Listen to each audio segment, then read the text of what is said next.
My goodness. Boy, I've got to re-apologize for my apology.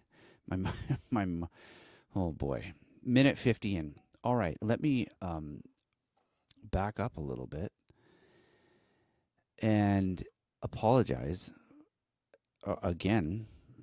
A, for not having my mic on. My goodness. I always and for B, I had a client meeting this morning and I could not move it, and I couldn't figure out like in YouTube how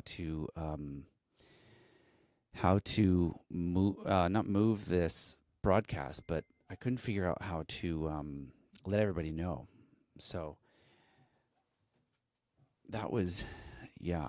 So I was kind of, I won't say panicking a little bit, but it wasn't rad. So welcome and thank you for joining me today. If you're watching live, if you're watching retroactively after the fact, today we're going to talk about some design questions. So that's what we'll do. Talk a little bit about some design questions that commonly I get, and it's I don't know. I think it's important to go through. I hope that your day is going great. First of all, my day, I feel like I always sit in one. Man, I always think like, gosh, I first look into my own eyes in this broadcast and realize like, holy, my hair is all over all over the place. Now you can see that well, but just a total mess here. So let's dance a little bit. Let's do this. So we're going to talk about some design stuff today, and this is all really, I think, is really important, and it's information that often people get real nervous when it comes to design. I have found, and rightly so. I mean, the stakes are pretty high generally, but they also, I think people realize that there's a couple things that people don't realize about design. And one of the things that people don't realize about design is that you can, as long as it's not built, it's not that expensive to change. Now, if you, depending on your contract structure with your architect or with your designer, then it may in fact be expensive to change. But most of the time, it's not so bad that it can't be done, and it's usually much cheaper to change things while they're on paper than when they are made out of wood. So people don't realize that up until basically the time things are built, you can make minor changes, and they're usually not that bad. By minor changes, I mean things like window size, window location, things like that shouldn't take your designer too long to fix. They may charge you for it, but it's not going to be the end of the world. And if it makes a big difference to you, then I would do it. I always include or encourage my clients to do that.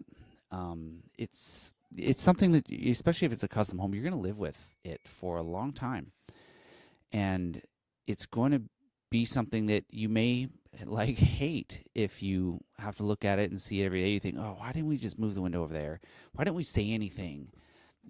I think the one thing that I find is really common with clients post build is that, and it's very understandable, is that sometimes they feel like they're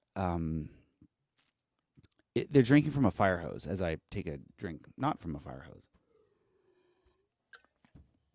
they're drinking from a fire hose, and information is coming at them so quickly. There's so much of it, and then I mean, I don't mean to shamelessly plug here, but that's what the homeowner decision list that's available for free at albatrossacademy.ca is designed to help you with, is to get you out in front of those decisions so you know what decisions you need to make and you know when you can make them by.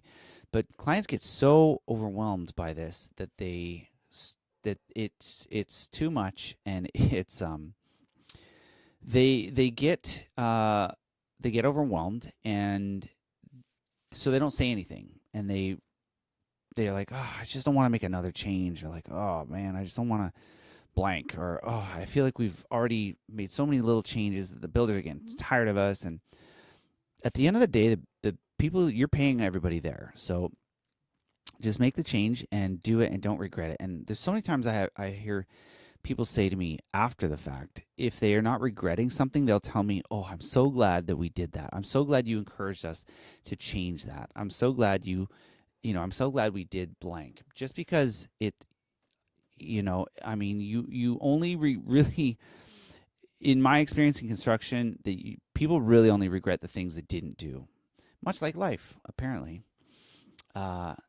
And I mean, I don't know. I carry around a bit of that, I think, regretting some of the things that I maybe didn't do versus the things you did. Because the things you did do, even if they didn't go very well, you likely learned from them, and you likely they're part of your story now, and they're part of your backstory, your history. They're part of your catalog, your back catalog of recordings, so to speak.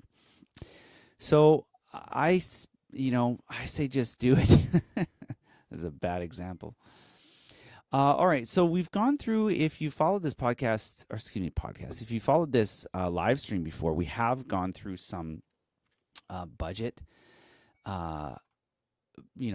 budget considerations in previous episodes before.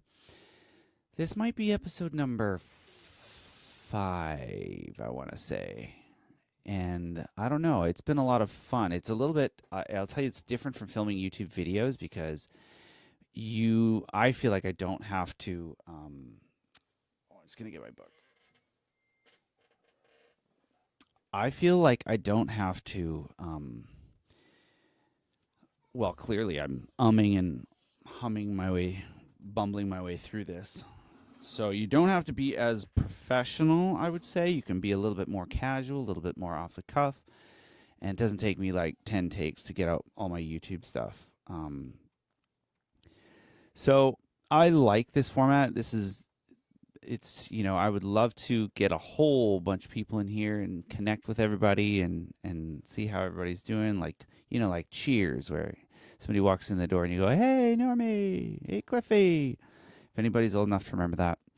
So I do really like this format, and it would be rad if, if you're listening to this retroactively, come by and say hello during the live segment. I won't be late next time. It's kind of a weird, extenuating circumstance today, but so what we're going to talk about today is just some general design-related questions. How much will this actually cost per square foot, my house?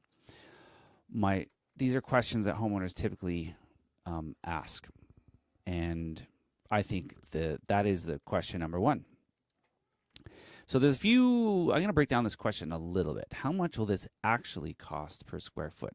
So that's a little tricky because, well, A, I don't know what you're building, but B, that's tricky because you're actually talking about two different things. The actual cost is one thing. That's one metric, and that is different from a cost per square foot. Cost per square foot, we would call that a Class C or Class D estimate, which means that it is likely a plus or minus 20 to 40% estimate. So a cost per square foot is not a good indicator. It is a fine ballpark when you have a very, very broad reference about the building, a very, very broad reference, and we don't really know what is being built. If you say a 2,000 square foot, 3-bedroom, 2-bath home, yeah, you might say whatever, $250 a square foot or something like that. That would be builder's grade finishes, but that's pretty much where you would end your comparison. So a cost per square foot is not a great metric to use, especially if more detail is available. So how much will this actually cost per square foot? That is too tough to say. If those of you who've listened to my stuff before, you know that I go on and on and on and on and on about what builders should be doing as far as developing their estimates and getting cost certainty for the clients and getting enough information that the builders are able to stand on their own estimate. So the actual cost is not going to be a per square foot cost. The actual estimated value of your project should be flushed out to the penny almost before you start your build, and not like as we go, because there are a number of ways that buildings go over budget, and the most common that I have seen is just from poor estimating practices to begin with. Case of dry mouth today. Mamma mia. Drink more water, kids. So, yeah. Sorry, how much does it actually cost per square foot? I will put maybe I'll put a link in. I do have a YouTube video. It's called "How Much Does It Cost to Build in 2026?" That YouTube video, how much does it cost to build in 2026? I'll maybe put a link in the description. Link in the description. I'm gonna make notes here to myself so I don't forget. How much? I'll put a link to that. That video goes into more detail in how to figure out how much it's going to cost, because these cost per square foot metrics, they're fine, but you need to figure out where prices are in your region. Construction may be booming in your region, and if that's the case, then you're just going to pay more for a home than if construction is slow. Trade pricing can fluctuate as much as 30%, and that means that you might be looking at like a 10 to 15% overage on your whole home, to as much as 30.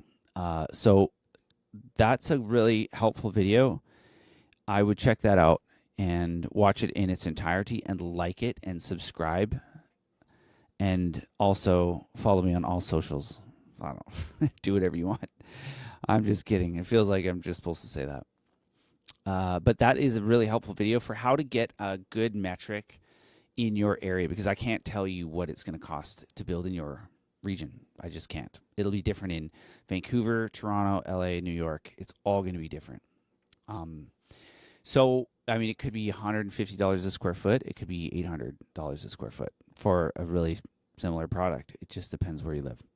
So, where can we save money without sacrificing quality? That's a good question. Where can we save money without sacrificing quality? I just off the top, really good places to save money, or maybe the inverse of this is where people waste money, I think are engineered hardwood floors and countertops, and non-moving fixtures, like say plumbing fixtures. So engineered hardwood, you can get engineered hardwood for $7 in my area, and you can get engineered hardwood for $15, $20 a square foot. The difference is that the thickness of the veneer on the very, very top layer. So engineered hardwood, what that means is essentially built like plywood. So it's built where all the grain isn't. So in typical hardwood, all the grain would be running in the same direction. It's an actual piece of wood. Now, the danger in that, they're beautiful. Those pieces are beautiful. They're stunning. But the danger in that is that trees don't always grow straight. So engineered hardwood can have movement in it over time. Excuse me. Non-engineered hardwood can have movement in it over time. Engineered hardwood is very, very stable from expansion and contraction standpoint because of the way it's constructed. Now, the difference between a $7 and a $20 engineered hardwood is the thickness of the veneer. Now, you can get really thin veneers. I'm not saying go for the cheapest product, but you can get really, really thin veneers, and you can get really, really thick veneers. I would try to live somewhere in the middle, even the lower to middle end. Unless you are wearing your skates in the house, I think, as I said in that video, where I review the top 5 mistakes. I'll put that one in the description too. Top 5 mistakes homeowners, or regrets maybe. Top 5 regrets in that video, we talk about the difference in thickness and veneer, and you don't need a super, super thick veneer unless you're wearing, your heels in the house. So where can we save money? I'd like to save money on things like sinks. Sinks don't typically like break or break down with lots of use or show signs of wear that are really annoying. They just don't. So like buying a $2,500 kitchen sink versus a $500 to $600, $700 kitchen sink, for me, that's an easy way of saving money. Where can we save money? I would do things like painting yourself if you're able and if you can learn. That it will save you, depending on the home. If you're painting the whole home, it might be like 15 grand to 30 grand. And you will likely do about 90% as good a job as a painter, a professional painter. Now, professional painters are very, very good. But at the end of the day, if you're telling me I can save 20 grand, 25 grand on my house by painting it myself after work, and it'll be 85 to 90% as good as a professional painter, I'm doing that 7 days of the week. Hopefully it probably will take me 7 days of the week, but I'm going to do that. So that is definitely something I would look at doing myself. Where can we save money without sacrificing quality? I would also say this is a bit tricky because I really care about windows, but this is more of maybe an upgrade type of question, but you can upgrade windows in certain spots of the home and then downgrade windows in other spots of the home that are less important. That is something I don't really like to suggest because I don't want to say get a lower quality, like a low quality window. I would say go high quality and substitute with medium quality. They should be the same brand, they should be the same model, but they might just be a different material. I've done that before in clients' houses. Countertops. I think that you can spend a lot of money on like marble but really what a countertop is it's a solid surface that doesn't break and doesn't like break down with moisture. So that's something that I would look at. Different countertop. I've done a bunch of different countertop options. I've done some wood countertops that are like a third of the price of stone, and they look great. Wood, you've got to be really careful. You've got to be really careful about swelling and moisture. So I don't always love doing wood around the sink. So saving money. I hope those help with your question. Can we save money without sacrificing quality? Okay. What's the right size for each room given how we live? Ooh, good question. So my opinion here may not be that popular from a design perspective. I like to size my bedrooms on the smaller to medium side. I definitely do not like to oversize my bedrooms. I find that if I'm going to, like, for me, bedrooms are places that you sleep and get dressed. Occasionally other activities. Depends how long you've been married.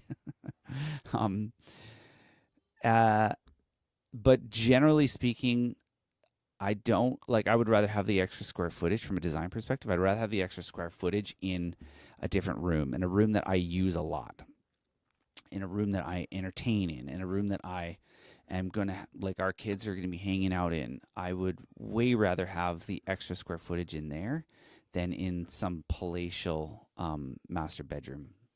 So, but the right size, one thing I really encourage people to do is take a look at what furniture, like clients, tell me what furniture you're going to have in your bedroom. And if it's not all picked out, I would just want a ballpark, because then I would really try to lay out the room according to what furniture you have. If you're putting a king size bed in and it's, you know, a gigantic, and then you've got like a footboard, no, sorry, a foot locker, yeah, at the end of the bed, or like a bench at the end of the bed or something. And we're going to want like minimum 3 feet beyond that for traffic, for foot traffic. So we need to, you know, I mean, I would lay out I like to lay out bedrooms according to the furniture that's going to be in them. Now, you could make the argument like, well, that furniture is maybe not always going to be there, but in some form, I have actually designed like windows around, like windows basically framing like a hutch, or a big tall boy dresser. So I like to know what furniture is going to be in the rooms. What's the right size for each room given how we live? Yeah, I mean, this is really important. So what I often encourage clients to do is, once I've developed, and I should say once we, as in me and the clients, have developed a room, like a floor plan, I give them all the room dimensions, you know, obviously in the drawings. And this is when we're still pretty early in preliminary design, and give them all the rooms, and then have them like go to a big space and take like sidewalk chalk, like kids chalk, and just basically write it all out. As in, not write it, but draw it. You can take a tape measure and draw out the footprint of each room. You can do this in like a parking lot or something.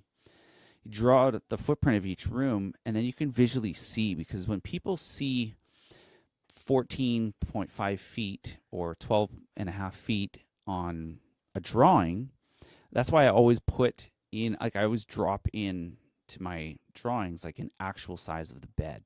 So if we were putting a king size bed in, I drop in a king size bed, and I even try to give dimensions for clearances around the bed, because so they can see. But I still encourage people to take some sidewalk chalk and draw these lines out on like in a parking lot or on your driveway or something, and that way you can see like literally how big these rooms are going to be. I had one job that I didn't do the design work for it. I was managing the build, and the client walked in after we were drywall stage, not framing stage, but drywall stage, and said, this room is too small. We're like, what? And he said, yeah, the room's too small. And I said, I mean, I didn't quite know what to say. It was like what am I can't make it bigger. Like, it's in the corner. I mean, we could make it bigger, but then we're taking away from the room beside it.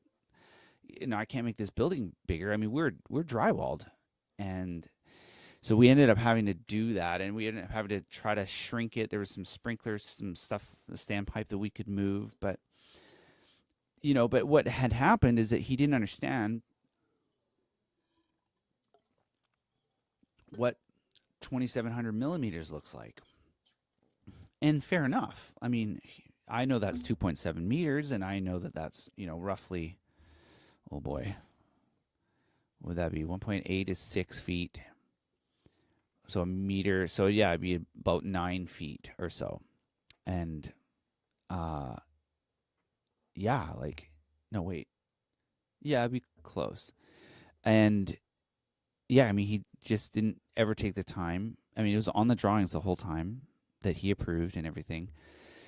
So yeah, I mean, and the architect hadn't walked him through that. They'd never done anything like that. So we ended up having to make it bigger. Like we moved some stuff around, but it wasn't great. So that exercise is actually really important to do. I always recommend people do that. Just chalk it out and walk through, draw your bed in there, draw where you might put your dresser, and it will lead to some at least discussion. And you will, at least, if you change nothing, you will go into it with eyes wide open. If you do make changes, then even better, because now you have saved yourself from having this thing built and you hating it, or not feeling like you have optimized everything you could. So what was the question? What's the right size for each room given how we live? That's such a subjective question. I don't know if I could give you but I would just say go into your preliminary drawing stages and make really, really sure that you totally understand, um,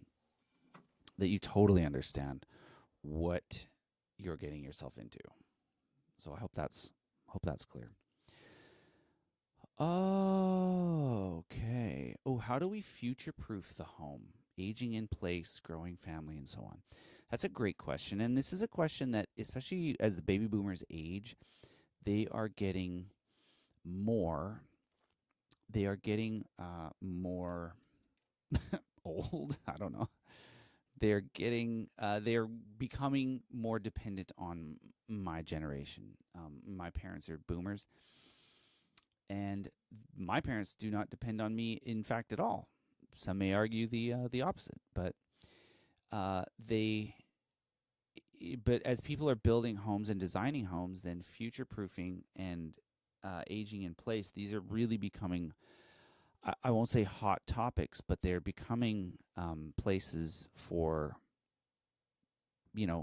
aging for older people, aging parents. So how do we do that? How do we future proof the home?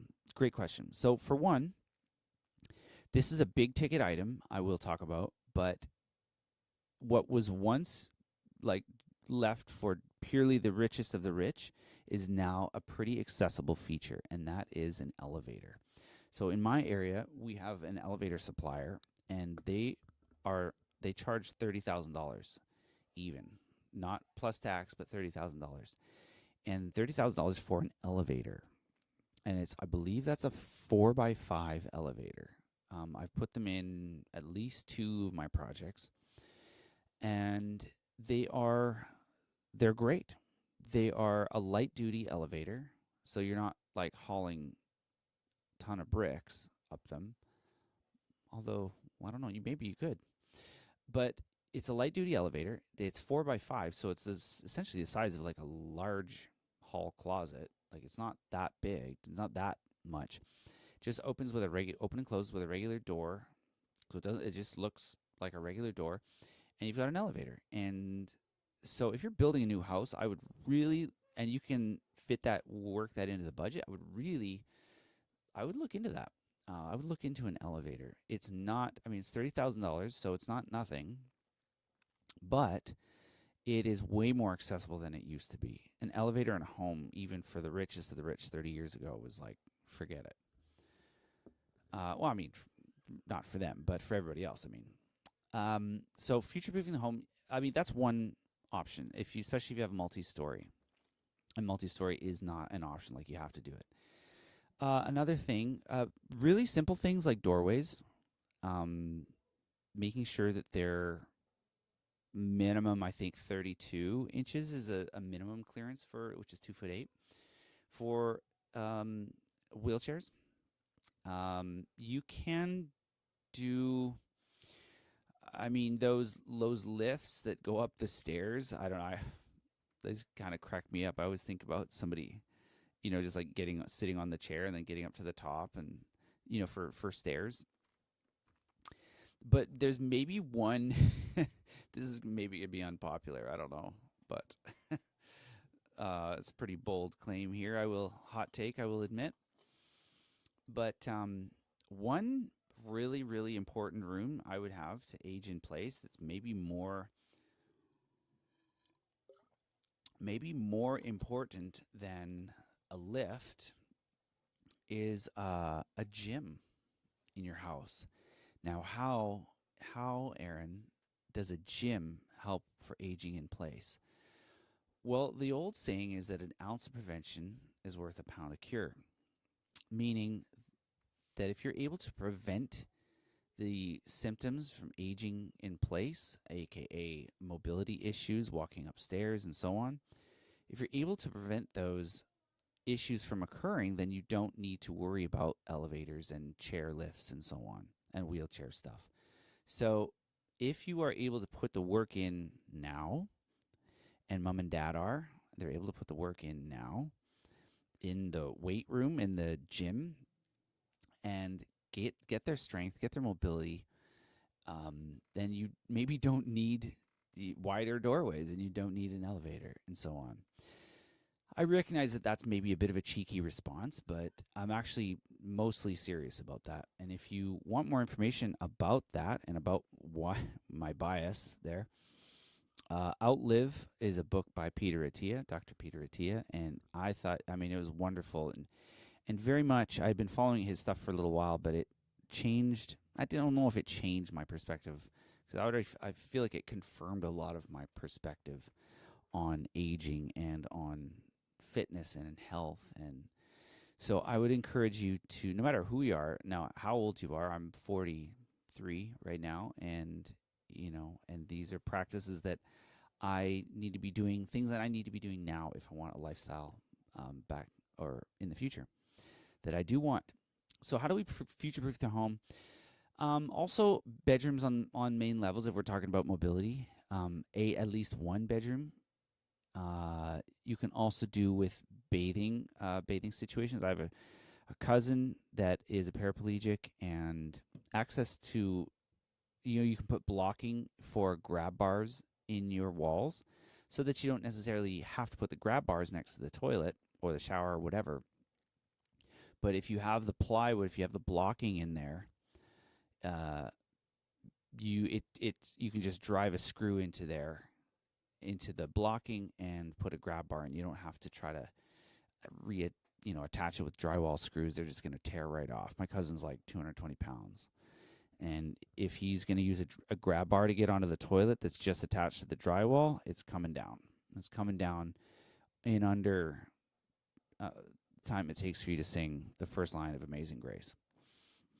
So, yeah, putting in blocking for grab bars, door clearances for sure. I'm not saying you got to put a ramp up, but having places that you could put a ramp up if you need to for mobility. Those are definitely considerations. I'm talking more aging in place, growing family.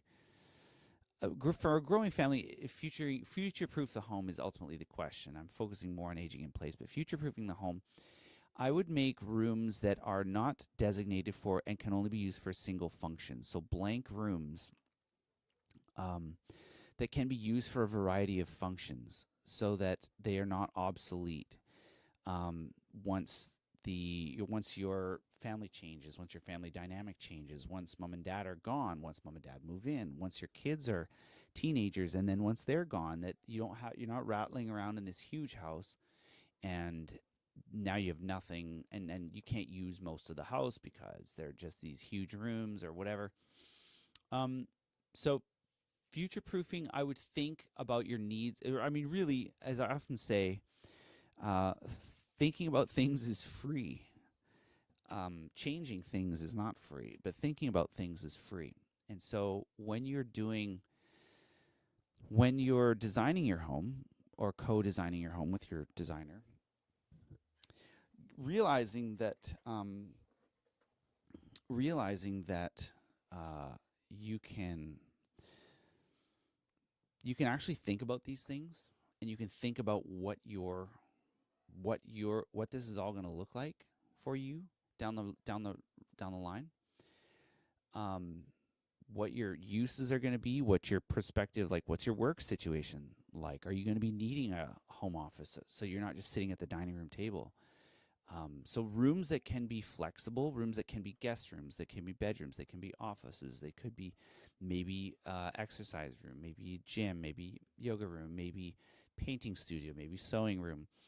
These rooms can be flexible with their uses, and they're not prohibited either by their size or by their location or the proximity to other areas of the home. They're not limited. So I would look at all of those for future-proofing the home.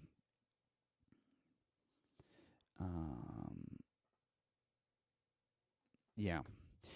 So, okay, good one. Another question. How should the house sit on the lot for sun exposure and privacy?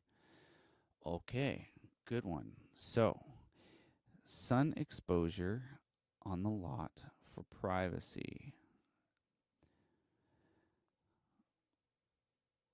So, this is my background is in sustainability. My background is in sustainable design. So, the main principles of sustainable passive solar design are to orient the building to optimize solar gain. What that means is basically orient the building so that we can get as much sun when we want it to heat the home in certain heating dominated climates and seasons. So ideally, we're optimizing the building depending on your climate zone. I should really start with that. If you live in, say, Florida, you may be cooling your home more than you're heating your home. Florida being a subtropical, if not tropical, part of the world. So you're likely going to be optimizing your building for shade. I'm in Canada, so we're heating our homes for in my climate, probably 7 months a year. We're heating our homes 6, 7 months a year. And so we are really in a really interesting climate zone where in this case of this question, I would be trying to optimize my home for solar gain orientation when I want the sun, which is in the winter months to help heat my home. But I also want to shade my home, specifically the glazing areas, in the summertime because it's really hot here in the summertime.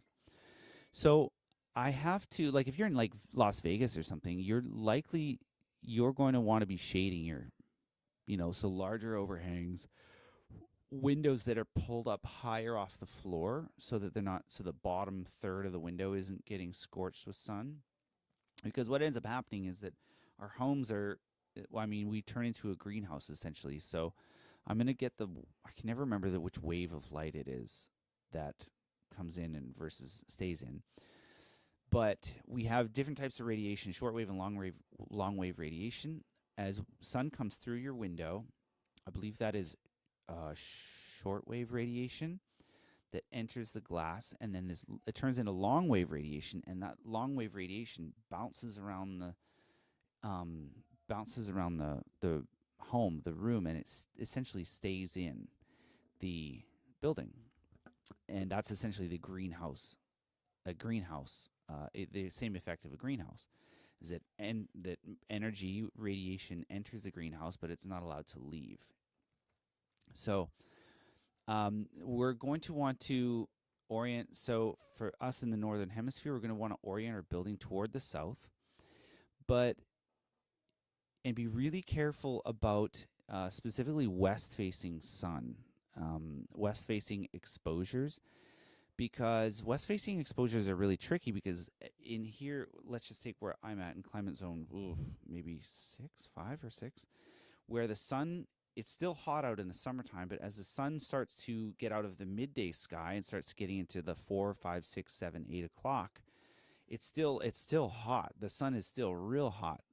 The air is still hot, but that sun now is at a lower angle, and now so our overhangs aren't quite as effective as blocking the sun. So now our sun is penetrating the windows of the building that are west facing, and that's when we really start to see the energy usage climb, and the air conditioning really kick on from like 4 o'clock onwards, when we've still got the heat of the day and we're getting direct gain sun into our buildings. So we ideally want to try to orient the building to the south, but then knowing that we're really going to have to try to stay away from west facing glazing if you can. Now, where I live, it's kind of ironic because we have this great beautiful bench where I live, where all these homes and these vineyards are, and they're all west facing because the view of the lake is to the west of them. So they've got this conundrum of wanting the view of the lake, which is magnificent, but also not getting scorched with this western low angle sun. So it's a really tricky design. Situation that they have to try to optimize the view, but also low overhangs or deep overhangs, and to try to negate that low angle sun. So how do the house ideally you want to sit with the broad side of the building on an axis on the property to receive southern exposure from the sun. Now, I should caveat this all, and I'm sorry, this is real nerd speak here, but I like this stuff. I should caveat that in all in saying that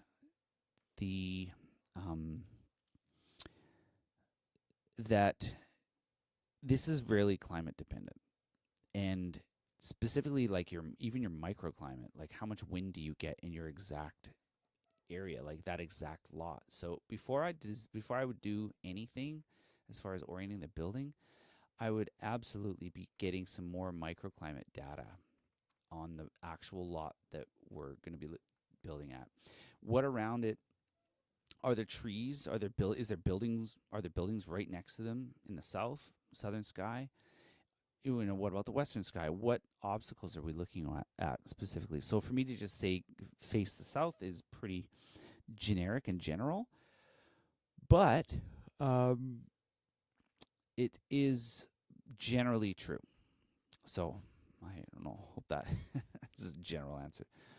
But you'd want to get some really specific microclimate data and be able to optimize that building, both for solar gain and and also not only solar gain, but for solar exposure to solar panels, PV. So, next question.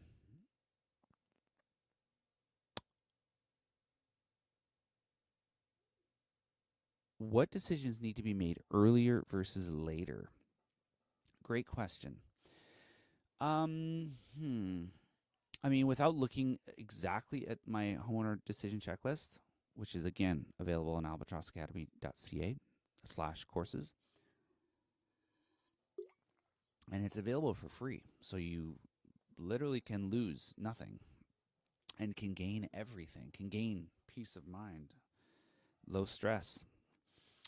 So that question is really going to depend on your project. It's going to depend on your builder. But generally speaking, I would want to get things like what decisions need to be made earlier versus, well, certainly we're assuming that your layout is done, and that's not going to change. But I'm guessing we're talking product decisions.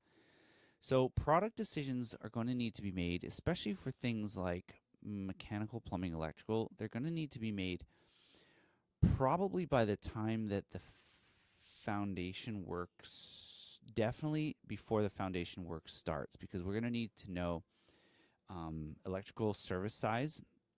We're going to need to know plumbing supply, water supply size. We're going to need to know if we're working on a septic field, how big the septic system is going to need to be, aka how many bathrooms there are.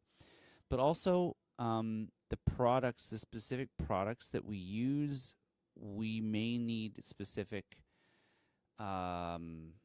drain locations. So let's say if you're doing a pedestal sink, then for a pedestal sink, the drain needs to be, and you're centering the sink on the mirror, and you're centering the mirror on the one half of, say it's a powder room or something. You've got a powder room, so vanity and toilet next door to one another.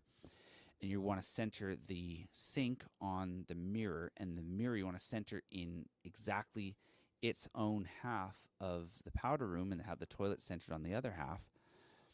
Then that drain has to be in exactly the right spot, because in a pedestal sink, the drain, it's not like you come into a cabinet and you can move the drain anywhere you like. In the pedestal sink, the drain has to be in exactly the right spot because it connects to the sink in exactly the same spot. And so the pedestal sink, so the drain has to be centered exactly in that space where it's supposed to be. So ideally your designer might, or your builder rather, may outline that exactly in like on site, and like tack up on the wall like the specs, if not has given them to the plumber.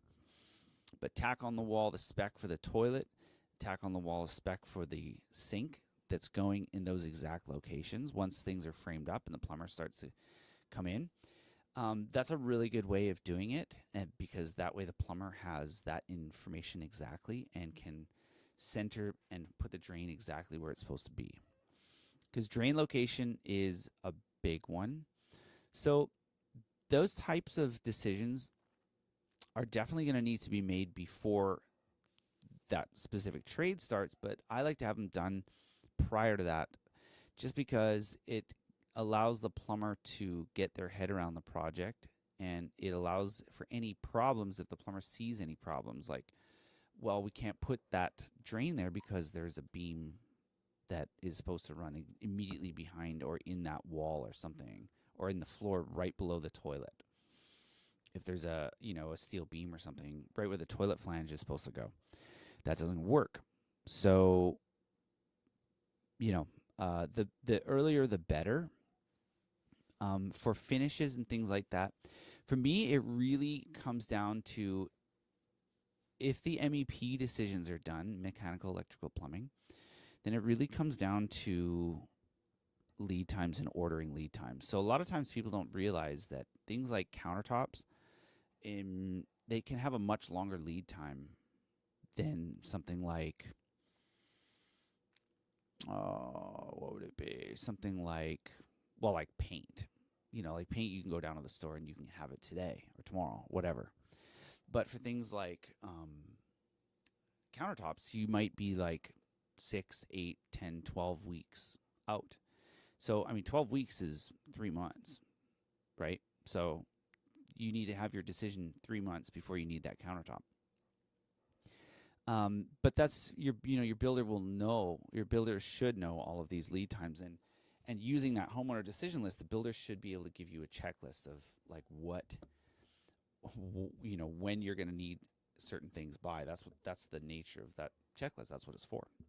It's for the builder to advise you when they need certain decisions by, so that everybody's on the same page. Because what ends up happening oftentimes is that the client is notified on, say, Monday that they need to have their appliances chosen on Friday. So, appliance is a great one, a great example, because you might think, well, the appliances are like the last thing to get chosen, right? But if you've got a gas range, you need to run gas. If that's the only, and a gas range will determine what size meter, gas meter you're going to be installing. And that is all going to have to get roughed in at plumbing, or roughed in at framing stage. And then let's say you're putting a fridge in. Well, does the fridge need water? Does the fridge need, well, obviously the fridge is going to need power, but does the fridge need water run to it? What about, say, obviously, we need to know what kind of dishwasher you're using. We need to know what kind of, even faucets should be the type of faucet. Like, are you doing a wall-mounted faucet for your kitchen sink, or are you doing a deck-mounted faucet? So these types of decisions are really, really critical to be made as early as possible.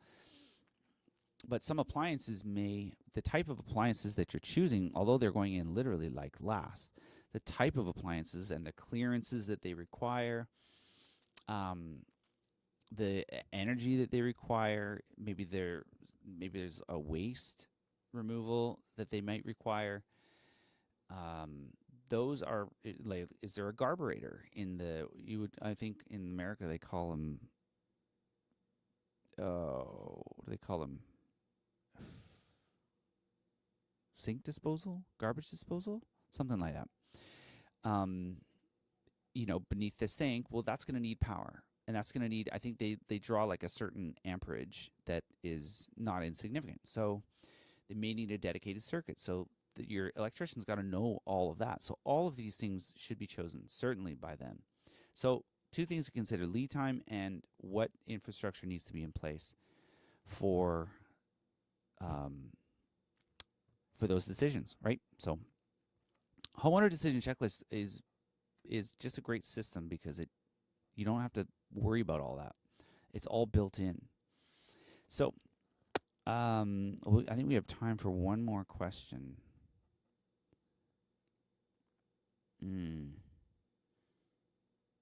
Ooh, how do we date? How do we pick finishes that won't date quickly? Great call. Who here has lived in a 90s build? I have. I definitely have. I grew up in a 90s build. We built it in the 90s, mid 90s. And so, do we have glass block in there? Oh, you bet. Like the acrylic glass block. Yeah, we do. That's how you can tell the 90s build. Also, brass door handles, peach, stucco, peach and pastels. Definitely, the rose colors. Those are really, really common in the 90s builds. What I generally like to do, because I prefer a pretty classic, like timeless look to most of my projects. Not to say that we don't follow any trends. Of course, we're all slaves to the master one way or another. But what I like to do is, if you want to get a little bit like trendy, I typically do it in things that are very easy to change. So have neutral. I really like to have neutral, like flooring, neutral for things like flooring for stairs, neutral, maybe even appliances, because I think right now like pastel appliances are back. Sinks and bathtubs, and those I really like to keep neutral because they're a pain. Like, you're gonna tear out your tub, like, forget it. In 5 years when nobody's doing this anymore. So I like to keep those things that are difficult to change as neutral as possible. And if you want to get trendy, like say these pastel colors really speak to you, just do it in paint. Not in the sink color, because then you hate it and you got to go get a new sink. But do it in paint. Do it in rugs. Do it in even like wall hangings or art or something. Something that's easy to change. And because it's just such a drag to, you go in to do a renovation and everything is, and the hardest things to change are the things that you need to change the most. So I don't really love that, especially if you're going to be in a home you're going to be there for a while. I would really, encourage you to do trendy things with things that are easiest to change. Excuse me. That's how I generally like to look at that. Just do it in like paint, even paint like trim colors or something. Not in things like, appliances that are going to be expensive to change, right? Not in things like appliances and flooring and tubs and sinks and showers, and that stuff is such a drag to change. Okay. A mechanical and systems question. Where should HVAC, electrical panels, and plumbing be located? Oh, like a mechanical room? Must be. Well, in mechanical rooms, that is a very typical location for all those. I tend to make sure that those things are accessible quite easily, and make your door, like your mechanical room door, 3 feet, 36 inches, 30. Because the amount of times you're going to be dragging stuff in and out of there, if you put your like hot water tank in a really hard to get to location, if you put your furnace in a really hard to get to location, you're going to be cussing yourself if you ever have to do anything, or if a technician has to come and you got to like pull out part of a wall so that they can get at the side of it or something. Like, just try to make things that don't matter like that as easy as you can. That's kind of a funny question. Electrical panels, generally, you don't have a lot of say in. They're generally going to be located a certain distance from your main meter base, and that distance is defined by your local electrical code. So It's panels. I generally like to have them in the garage, just because they're accessible from the house, and not obviously can't be accessible from outside. They're usually close to the meter base, and you can always put sub panels in somewhere else if you want to get at it for some reason, or if there's a suite or something. Generally, that's okay. Should we rough in for future editions EV solar suite? Yes. Yes. Unless it's like really, really cost prohibitive to do so, I would do it every time. You will be so I built a carriage house in the backyard here. It's kind of, I say carriage house, but it's like a guest house, like a guest suite kind of. And I roughed in the walls for a hot tub. I do not have a hot tub as of yet. If you'd like to send me a hot tub, I am awaiting you with open arms. I do not have a hot tub. And so, but what I did was I roughed in that wire back to the panel, and I poked it out into a junction box, I think. Did I put a junction box in? Sorry, a disconnect. Poked it out to a disconnect. And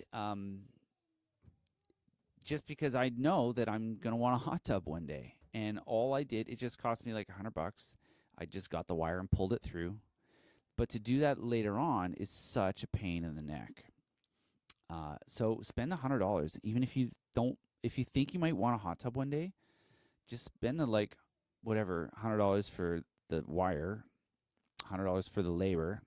It'll take them an hour to pull. Make sure you have room in your panel, hopefully. But just do it. Things like that. They will make things so much easier later on. So that, I think, is all the time that I've got for you today. I hope this finds you well. I hope that you're having a great day.